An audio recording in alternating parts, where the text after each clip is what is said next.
Жезқазған мұнай құбыры басқармасында еңбек ететін химиялық талдау зертханашылары, тауар операторлары мен мұнай сапасына жауапты мамандар биыл Маңғыстау мен Атырау басқармаларына тәжірибе алмасуға барды.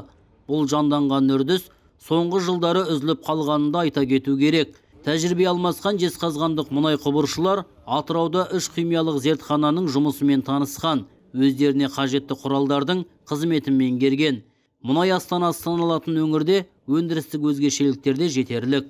Кроме химической лаборатории мы еще ознакомились. Химиялық зертханалармен қатар біз су тазалау құрылымымен де таныстық. Ол жерде де зертхана бар. Бізді әріптестеріміз сонымен таныстырды. Көп дүниелерді көріп, көп мағлұмат алдық. Өндірістік жұмыста даулы мәселелерді ортаға салып талқыладық.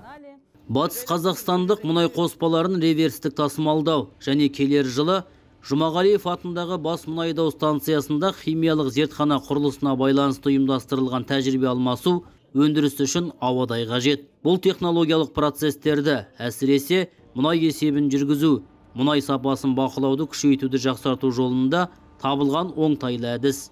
Бізде жоқ темір жол эстакадасымен таныстым, қалқымалы резервуарлардың құрылыс технологиясымен таныстым, пик құрылыстарымен технологиясымен де таныстым.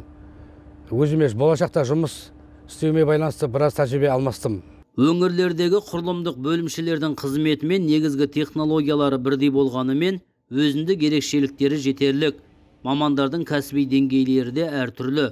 Сондықтан да технологиялық процестерді шашау шығармай орындауда өндірістік тәжірибе алмасу негіз болады деген үміт зор. Нұрлыбек Ғизатов, Бейбіт Бөжен, арнайы корпоративтік телеарна үшін.